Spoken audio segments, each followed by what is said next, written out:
Okay, Q&A number 3, here with John Delbrugge and Alfonso Washington. His real name is Alfonso Washington, not Sal, despite how he introduces himself. So, question number 1. What are non-skill-based habits or patterns that could stop me from getting promoted? Again, what are non-skill-based habits or patterns that could stop me from being promoted? This is actually a good question, and we had a lot of good questions that came in. I wanted to address this one first because I thought it was uniquely framed. What are non-skill-based habits or patterns that could stop you from getting promoted? So like when I think about, getting promoted means you're improving a lot, means you're progressing, and it also means you're doing a lot of the things off of the mats that embody what we think you should be acting in embodying the qualities that we think that you should have. So now the reason I wanted to answer this question first is because a lot of the times some of the habits and the patterns that you can get yourselves into that you should avoid once you start training are the very habits and patterns that have gotten you in here. Like sometimes to train martial arts, for the first time ever in your life when you're 20 something and you never did anything else in your life, that's kind of like it's a little bit of an impulsive characteristic, a little bit of a crazy. Some people might start training, might have great success in the beginning because they're crazy and they want to throw themselves in there. So throughout your journey, you want to ride that wave and then try to get a handle on those things that you need to get a handle on and try to control them and help those impulsive characteristics or maybe a little bit of a crazy streak, a little bit of maybe an ego or an aggressive attitude. You want to be able to harness all those things and use those things to be able to do the positive things, like make sure you're training consistently. Also make sure that you're not forgetting all the little things in life, like unpaid parking tickets and stuff like that. Those things can add up, and little tiny things, when they go unnoticed or uncared for, can cause a spiral effect and impede your training and stuff like that. Like something that has nothing to do with training can bleed into the training, into your training life. So lack of discipline, and really impulsive behavior, egotistical personality traits. Those are the type of things that are not necessarily related to training, but they could stop you from progressing within your journey, especially at a school like Crazy 8, where we take a lot of things how you interact with people off the mats, how you conduct yourself. We really think that's a serious part of your training here. So I'm kind of rambling here, but that's pretty much it in a nutshell. I mean, Al, did you when we talked about some of the first questions to go over, this is one, you like this one too? Yeah, I like this one too. Like John was saying, when you're promoted here, you're a representation of the school. So that's when you're here, when you're not here. That includes what you post on Facebook, what actions you take. Excess and it can be anything. Alcohol, getting DUI, stuff like that. I mean, you want to embody the kind of person that we want here, and you want to, in general, be a good person. So just everything in moderation. But things off the mat, excessive alcohol, excessive partying, drinking, and things that just bring negative aspects to other people, not only yourself. That's just things that are going to hold you back in general. What did you mean, John, when you said if you're acting crazy? You guys are sort of really don't want to say specific things, right? So let's take names out and say specific things that in your history have prevented people from getting promoted.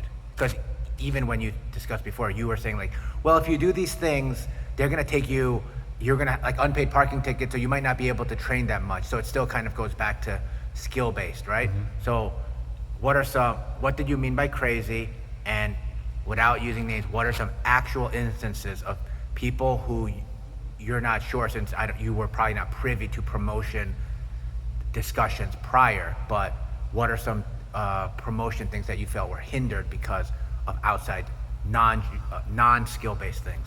Conducting yourself like a wild, crazy person in public settings and situations. I remember one year it was Halloween and we were in Baltimore and everybody was out on the town. This was pre-COVID. Not me. Yeah, no, Julius was not there. This was just competitors, a very small group of very serious competitors. This is what I said, like sometimes the characteristics that help you, be a really good competitor can actually be detrimental to your overall, life in martial arts. So, a small group of very serious competitors to go out, blow off some steam, have a couple drinks. It's Halloween. People are walking around in costumes and just being, even crazier than they normally would be, even the normal people. This one particular individual, happened to be a really good competitor and a really good jiu-jitsu practitioner, also a really crazy person, and could not handle that aspect of himself. So, throughout the night, it was just a lot of altercations, situations, and then before I knew it, we're outside like taking on like 14 people. It's like 3 on 14. So, in those situations, people a lot of life-changing events could happen. Luckily, nothing too life-changing happened that night, but it was still like, it was not a good situation. And I mean, I think that's what Master Julius wanted me to touch on. I don't know how much in depth that we want to get into those types of stories, but these are the types of things that will stop you from progressing in jiu-jitsu, stop you from being promoted, behaving like this in public settings and hurting civilians and conducting yourself like an uncivilized person.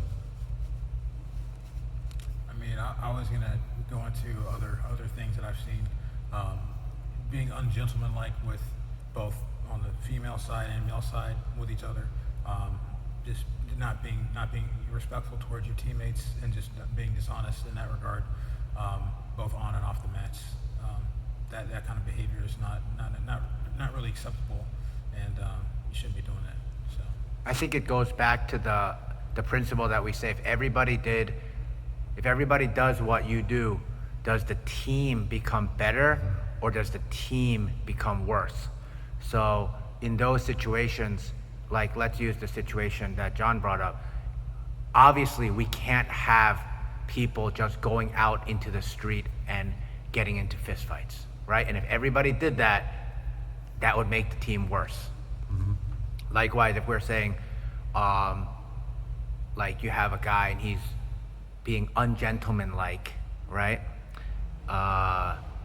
You could say that, well, if everybody did that, what would happen to the team? Well, if everybody did that, it would hurt the team. Therefore, I like that. I think that's like a nice rule that says, if everybody did what you did, would the team become worse or would the team become better? And if the answer is the team becomes worse, then you have to, then there's a high likelihood that that will play a part when we're like, man, do we really want to promote this person to a higher belt? And then they become sort of more of a role model, and even when they don't want to be a role model, more eyes get put on them and they become a role model.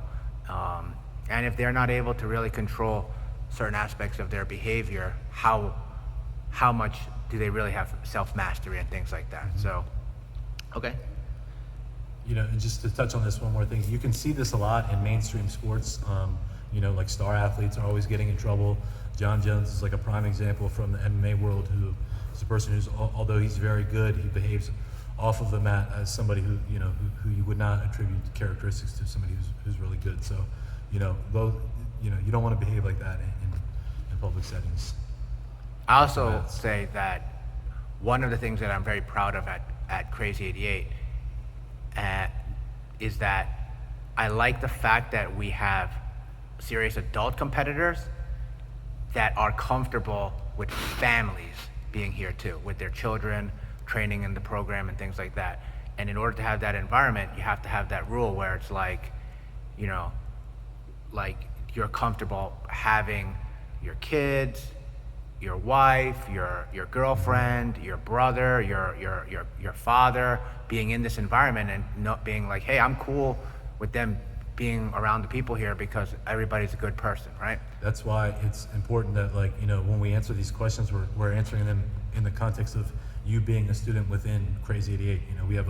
We have different standards and things here. Like Julie said, like high intensity training in a family friendly atmosphere is like an impossible thing to keep up, but like, we do it. So, like folks who can thrive at other places won't necessarily thrive here. So, and Crazy Ace is not willing to, concede on some of those things like maybe some other places would. So, that's why like the way we answer all these questions, it's very particular to Crazy 88. Okay. Next question. Help. I am the weakest person in the class. How do I get better? Fitness guru. Take this one first.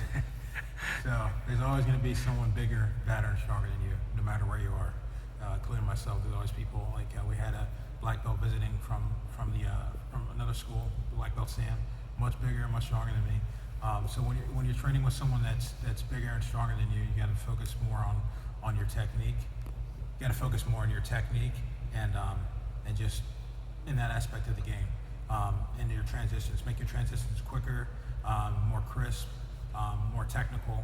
Because like I said, someone's always going to be stronger than you. Also, too, one thing you can do to help yourself is get on a strength and conditioning program.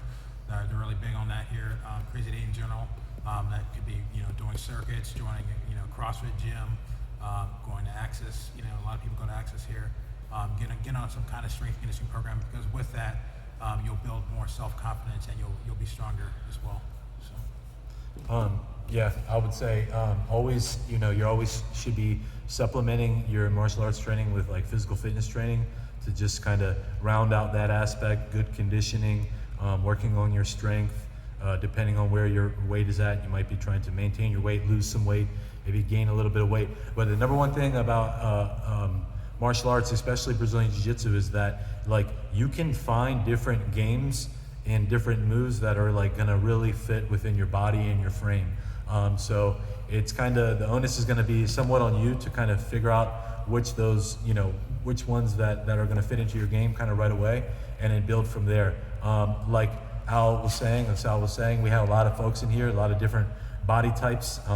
So you'll probably be able to find somebody to like start to model your game after and go from there, but it's really important to have the correct mindset when approaching this, because unlike football, basketball, this is really not, limited into your body. Like it's you can tailor make a martial arts game like completely around your body. So with that mindset, I think you'll be able to kind of grow and build onto your game. So, funny answer. Yesterday we asked this question to Malcolm, and Malcolm said, if you're the weakest person in the class, go to a different class, right? Mm-hmm. And I was thinking about this, and I was like, man, that's a crazy answer, right? But at what point would a person go to the other class? So an example I would say is like, this is like hypothetical, right? Let's say that you're like 100-pound female, 100 pounds. What would you say that and there's no other girls in the class. Luckily we have girls, so this is hypothetical. But like, if you're a 100-pound girl, you join a jiu-jitsu gym, like, do you stay in that class? Do you go to the kids class? Do you switch schools? Under what condition? Like, let's talk about it a little bit more. Like, what if you are literally the weakest person and no amount of strength and conditioning is going to like bump you up, right? Like a 100-pound girl going on being the most fit person in the world is not going to be able to go with like a 250-pound white belt, right? So, thoughts? I mean, you want to go? I feel like I'm holding the mic. I think at that point, with that mentality that you'll be losing some students and student base if you do that.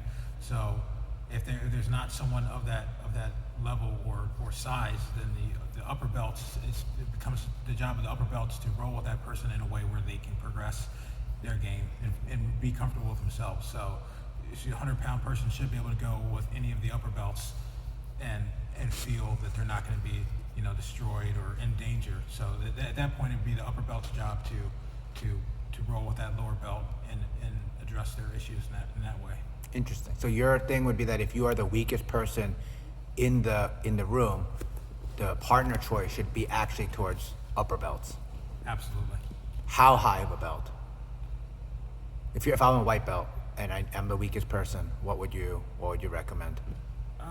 That also will be governed by the upper belts in the room. Like for instance, if you have blue belts that are, could you have blue belts that are crazy or don't know how to flow roll with that person? That would also be up to the upper belts to pick, who that white belt is going with. If I have a blue belt that can control themselves, that understands the game, that's willing to do that, then I'm gonna put them with that person. I'm not gonna put them with another blue belt that may be a little bit wilder and uncrisp in their game. So again, that's still going to come back to the upper belt pairings. So Also in this regard, I mean, pre-COVID, we were doing the joint classes with the older children, so that would actually solve that issue pretty easily. Yeah, like at Crazy 88 specifically, you're going to be hard pressed to run into a situation where you don't have anybody within the school to roll with at all within any of our classes. That's kind of what I said. Like here, you'll be able to find somebody kind of around your body size and body type who's an old upper belt, who teaches classes that you're probably going to be able to get access to. So, if you find yourself hitting a wall in all the classes you're attending, start to ask questions. Ask the highest upper belt in your class about, like, hey, a person like my size, what do you suggest? Is there anybody here that I could talk to help me with my game? And you're going to be able to go from there. In situations, so I do agree with Malcolm in that case. Like, definitely, if you're going to one class, if you're like a Monday and Wednesday person, Tuesday, Thursday, whatever your days are, don't be afraid to go outside of that and try to seek out within the gym. We have a lot of resources here, so you want to utilize those as much as possible. Like in some outlier scenarios, maybe like, I've heard of situations and stories where there's like, miniature people and they come from like, gym where there's all huge heavyweights, and somehow, some way, they were able to progress and roll and find like a comfortable, happy medium where they were able to like progress and get really good. And then, other folks, like I've heard stories where they ended up having to leave out of a necessity. I don't think you're going to run into that issue here at Crazy 88. So like, if you do find yourself as one of those people who are like, help, I'm the strongest, or I'm the smallest, weakest person here, start to reach out, start to ask questions. We have a lot of coaches here, a lot of different body sizes, from Coach Dave to Coach Vanessa to Big Sal. So reach out. Yeah, definitely reach out to the coach, because the coach, like I know, like Ty is like probably like the favorite person for like the smaller girls to train with, because he's super controlled, super technical. So yeah, you really can't go wrong with the higher the belt, the safer you're going to be.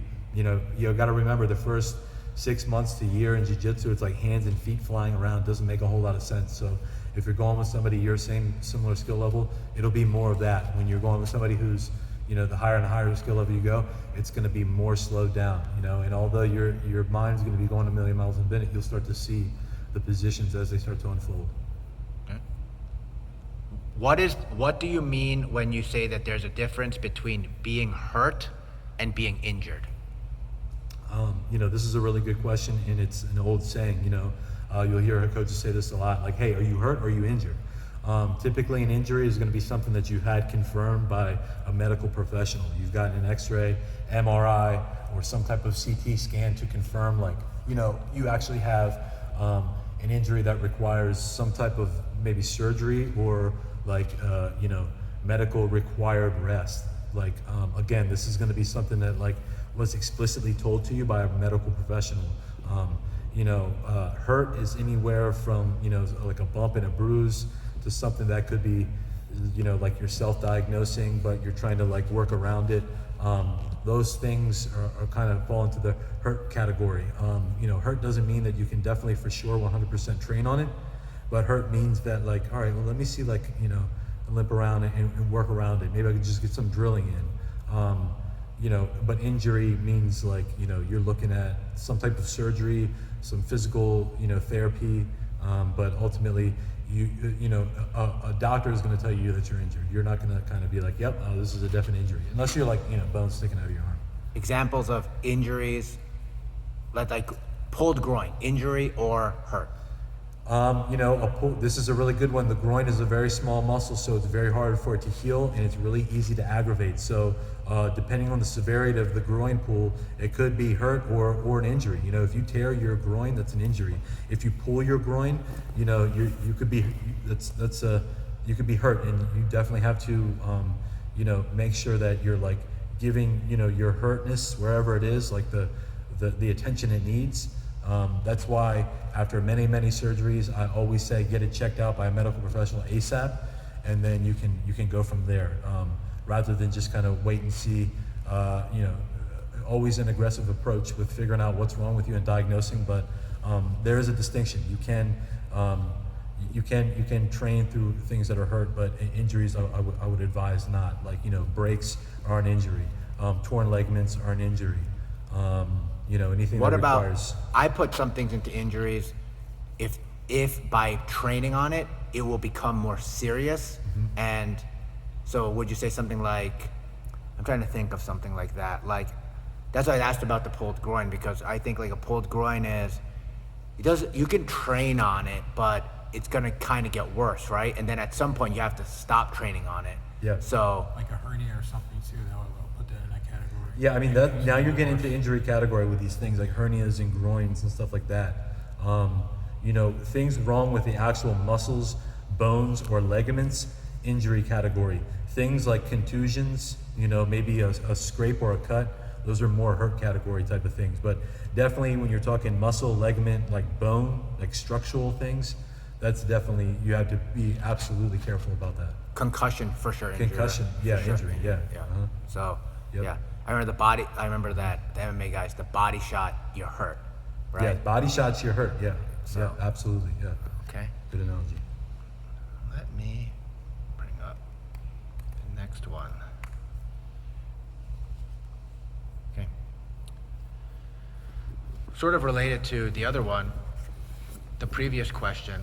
How should I train with weaker partners in order to make it an effective role for both myself and my partner?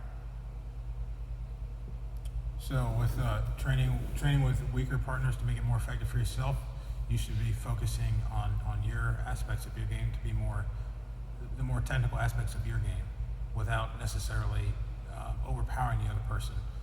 You should be, for instance, if you're working on lasso guard, you should be able to do your guard 100% of the time on that person. That should be your focus, to work your A game on that person, or your B game, or your C game, and just working on that person. Should you submit weaker people?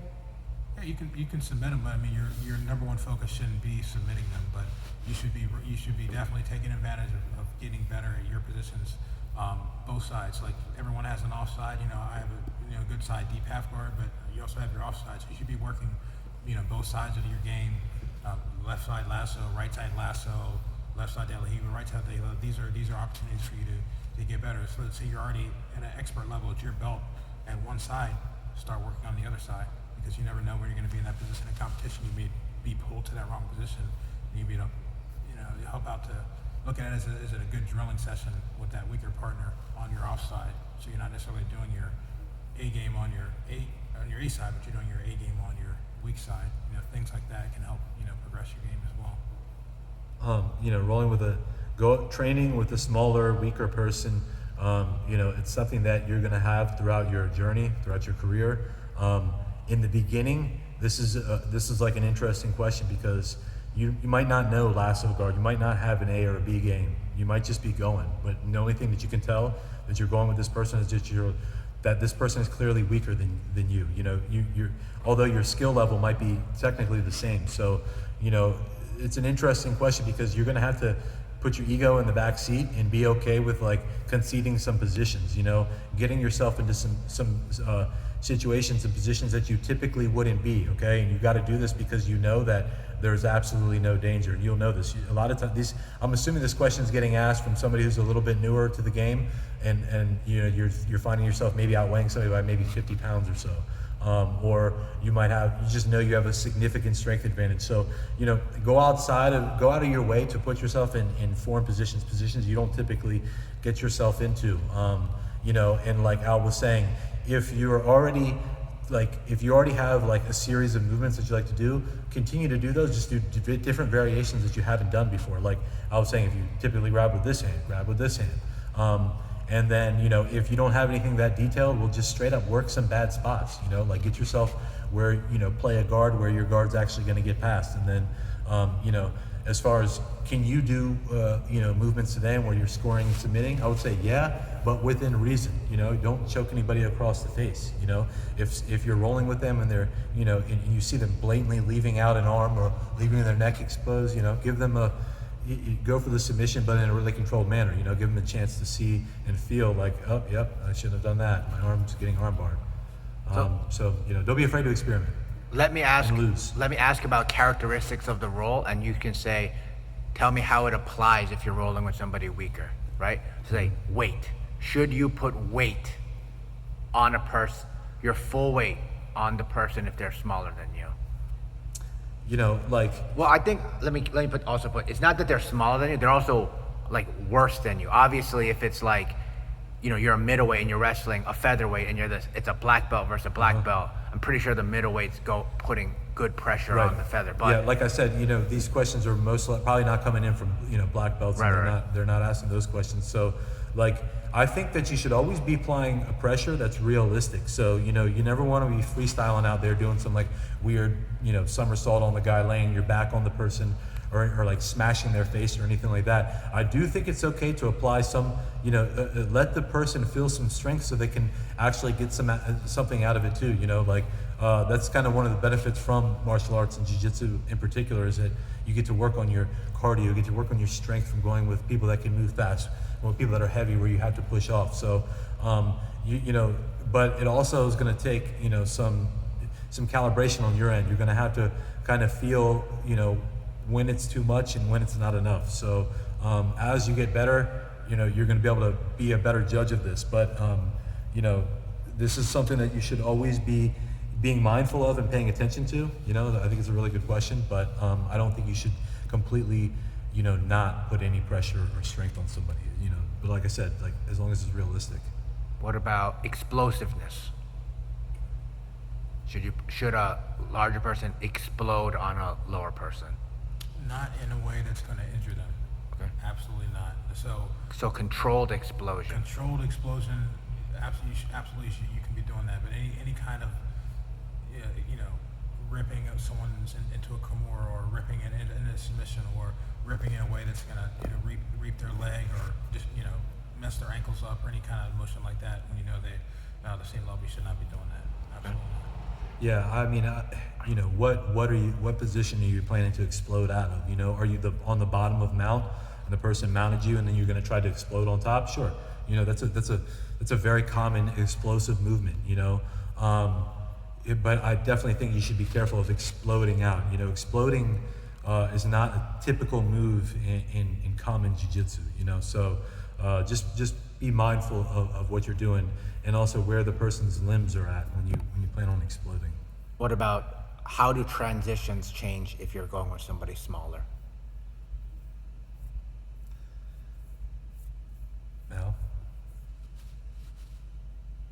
So this is one of my pet peeves, so I'm just asking because I want to see if you have a different opinion. So transitions with a smaller person, again, should be in a controlled fashion that's not going to injure them. So if you're doing a back take, or you're behind their back, you know, and they're not familiar with that position, you can actually, if you jump on their back and then roll the wrong way, you can tear their knees out. Everything needs to be in a controlled manner. So same kind of the same answers to the previous question should be in a controlled fashion. I guess what I was saying was, I think that there's a right and a wrong way to train with somebody that's smaller than you. And one thing that I dislike is when the bigger person purposely acts in a wrong way so that the person on bottom or the smaller person can do jiu-jitsu. But they're not really doing jiu-jitsu because they're fighting, the person on top is presenting jiu-jitsu in a way that's wrong. Do you know what I'm saying? That's why I was asking, because I don't think that you might transition slower. You might put less pressure. you might move a little bit slower. But I wouldn't say you should do the wrong transitions No. on somebody who's smaller. This is kind of this falls in line with how I was saying to apply the pressure. It's got to be within the real situations that are going to go down in jiu-jitsu.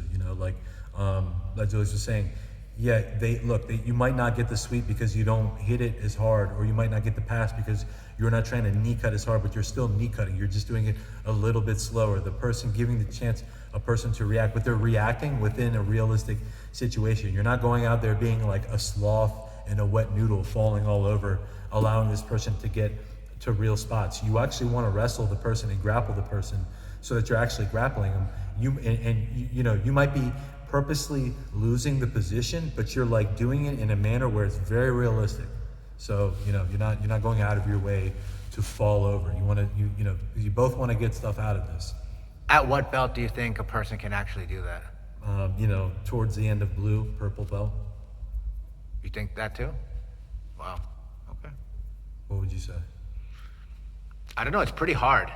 It's pretty hard. Most of the time when I see like the early blue belts or the late white belts try to do it, they do the thing that I hate, which is like they just leave their arm in the air, Yeah. or they go like wet noodle and the smaller person's just doing weird stuff on them. Yeah. It's kind of hard to, it's definitely a skill set to be able to train with somebody smaller than you. Yeah, a lot of it is also just like making, really putting your ego aside. The second that you start getting, you got to be okay with getting passed and stuff like that, and then you got to be okay with like, guiding the match, where you're actually losing it. It's definitely a skill set. Cool. Let's go back to the first question because I want to revisit it because I was just thinking about a different way that we can approach this question. So the question was, what are non-skill-based habits or patterns that could stop me from being promoted? And we talked about things that were outside of the gym. Mm-hmm. What are there in-class behaviors that would stop a person that would play an effect on their getting promoted? One thing I would say in general is going against the grain. And what I mean by that is, let's say the instructor has a certain methodology, teaching classes a certain way, expects you to do, he has a certain game plan for you. So let's say the person needs to be promoted, they need to do the A, B, C, and D. They need to come to class, take notes, pay attention, train, act in a certain way. And then you have a person that comes in that wants to do it their own way, opposite the instructor. So trying to go against the system that's in place at the school. That is one thing that will definitely prevent a person from getting promoted. Just going against the grain, not going with the flow, not trying to integrate with the system. I'm not saying you have to be a robot and like obey every instruction, but in general, if you're going against everything everyone is telling you, upper belts, instructors, and just doing it your own way, that's not the way to do it. That is. Yeah, at the end of the day, it's a martial arts academy, and we've been being here at Crazy 88 for so long.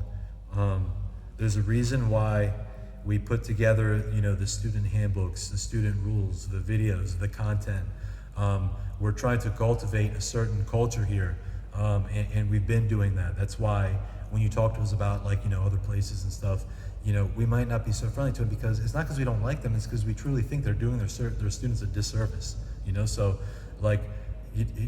we put all that content out there. We have all the student handbooks. It's all there for you to get an understanding of what we expect the culture at Crazy 8 to be like.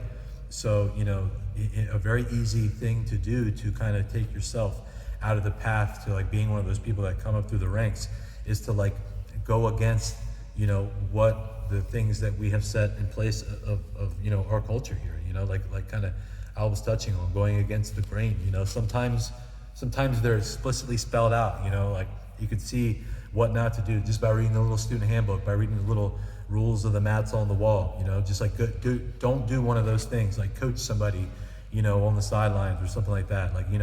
Do something, that people are gonna be like, what is that person doing? Continue to do those things and you're gonna find yourself outside of that path and outside of that, the core group of people. And it's not because it's those rules and those things are there for a reason. So I would say that try to abide by those things. You know, I'm not saying like I was saying, don't be like an android or anything like that. You know, like we're very open-minded here too. But you know, we've been doing this for a long time, so like, you know, this is martial arts school, so we have rules and we expect certain things. So. So one thing I think is important, and maybe relates to what you were saying, Sal, was I think when you say about going against the system, that sounds very frightening, because it's almost like, hey, you have to believe this or you have to believe that, and it's not that strong. So I'll put it into a jiu-jitsu context of things that won't stop you from it's not a hard block, but are annoying. So everybody in the school says, hey, let's go do this tournament. The coaches are all going to be there. All the main competitors are going to be there, and we're going to go there as a team on this date. And somebody says, well, I'm going to go do a tournament at this other place and not go to that tournament. And it's like, man, we want you to go to the tournament because it builds team atmosphere. We can provide coaching to you. You can, we can see what you're going to do, and we can help you. What is the advantage of you going by yourself to the tournament apart from the team that you train with on a day-to-day basis? You pay us to help you get better at jiu-jitsu, and so, you know, that is a weird thing. Happens a lot. Yep. I would say, what are some other ones? Like, if you're extremely particular about who you train with. Like, I'm talking, obviously there's some safety issues and things like that, but I'm talking extremely particular to the point where it's like, if you were to be promoted, who would you train with? Like, it's too dangerous to, maybe in some people it's like, you're too dangerous. If you're too dangerous, for sure, you're not gonna get promoted. That's actually, on the jiu-jitsu side, that's like a very hard, that is actually a hard block for me. Like, if you're dangerous, then you don't have control. So you're not ready to move up. But maybe some people are like, oh, I only want to train with people who are smaller than me, or I want to train with people who are weaker than me. That to me affects it. And you remember that guy, we'll leave his name out, but you remember the guy, he won all the white belt tournaments? This was back on the other side. We had this guy, he came in, he was a wrestler, and he was an older guy, so he did masters. So he ends up doing the masters division, and this guy keeps doing masters tournaments, and he's winning all these masters tournaments. He's like beating everybody like 25-0, 17-2, 15, like he doesn't lose ever. So he's like, he wins all these tournaments, and then we say to him, listen, man, why don't you try the adult division? Not because we don't think masters is good or whatever, but you've already won masters like a bunch of times. Like, why don't you continue to challenge yourself?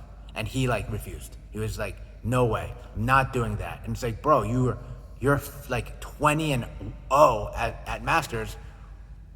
What is the point of continuing to do this and just annihilating everyone in your path? Why not challenge yourself?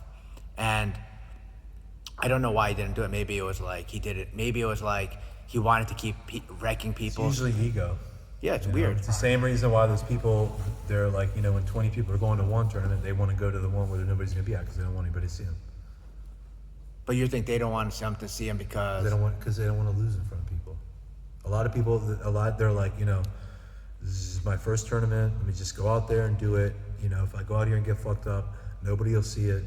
You know. do we care if somebody gets fucked up? No, that's the number one thing. And you realize that when you go to these tournaments and you get fucked up and you get up and you're like, holy shit. And you look around, you're like, oh, look, that guy got fucked up over there too. Nobody even cares, you know? So that's why it's like, you just got to get that out of you. Yeah, speaking of that, there was one tournament I did. I forget one tournament, but it was I think it may have been Atlanta or something, but I was a white belt on that. It was one of my first IBDF tournaments, and I literally was getting beat like 20-0. It was bad. And then at the last minute, I almost got the guy in a submission. I ended up losing, and I was just like, I'm never doing another IBJF tournament ever again. Yeah. And you know, that's not the case, but I mean, that's how I felt. But once I realized, you know, that they weren't here like those losses that I took like that actually help improve your game, because the coaches can help coach you and see what you did wrong, and you get better from Yep. positions like that. So that's Yeah, it. I mean, I've flown across the world so many times and lost in the first round that, I mean, it doesn't even matter anymore. So the faster that you can let go of the ego and caring about, like, you do want to care, but you don't want to let it control everything. You can't just let it be completely nerve-wracking to you. We're going to expect you to kind of kill that part of your ego to allow you to progress and take part in the things that you need to do. What about things like if a person's always late? Do you count that, or do you not count that? That's one of the things, one of the small things, in the rule books. That's why I'm saying, like, we didn't put those things together just for the hell of it. But why? Why? Like, let me play devil's advocate. I'm a guy. I pay tuition, and I want to come 15 minutes late to every class because I don't like doing the warm up. Why should that affect the jiu-jitsu rank that I have? Like, it's that take on it is a very disrespectful take. Like, if there's an actual legitimate reason you're showing up late, and you wanted to have that conversation with the coach, and you could say, hey, look, this is my situation. I'm just explaining to you why I'm coming in late. And if it's something that can't be fixed or you can't get around, you're just trying to get in. So you got to do the best you can with what you got. So you're doing that. That's one thing.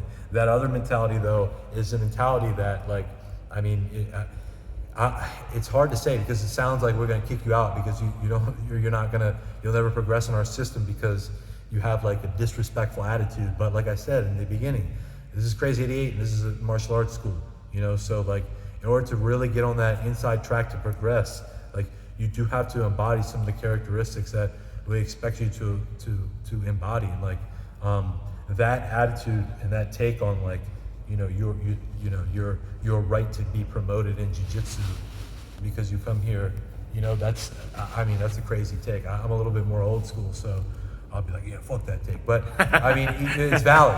You're paying a lot of money to come here, but, like, it's not guaranteed that you're going to get promoted here. You know what I'm saying? So, like, it goes beyond just skill. Yeah, I mean, it goes along with what you were saying earlier. Like, if every other person did that, would that make the school better or worse? If you had everyone coming in 15 minutes late, it's gonna. We would have to just move the class back 15 minutes. We'd be making exceptions and caveats for everybody. I just think that it's. Is there any person who would say that coming late to everything has made my life generally better? I don't think so. So it's like a small habit that I think that you should try to gain, to come promptly on time, to come prepared. I think that's a good discipline to develop, and I think it helps everyone to develop that discipline. Absolutely. I mean, coming in consistently late is a small gesture saying, fuck, I don't give a fuck. It's not good. I'm pretty sure that's everywhere, right? Like, if you, at your job, Anything like that, yeah. if there's a guy who always comes 15 minutes late, that guy better be like the number one sales guy, like putting 2x past everyone else. If you're just a regular guy. And that's another, and that's the thing. Like, when I was saying the John Jones in the mainstream sports, you see these guys that are in the news for messing up, getting arrested, but then they're still playing on Saturdays or fighting on Saturdays. It's like, that's that. And then Crazy 88's different. So, we're not going to make all those caveats and exceptions and stuff like that. It's just Cool. Thank you, gentlemen. Thank you. nice. Thank you.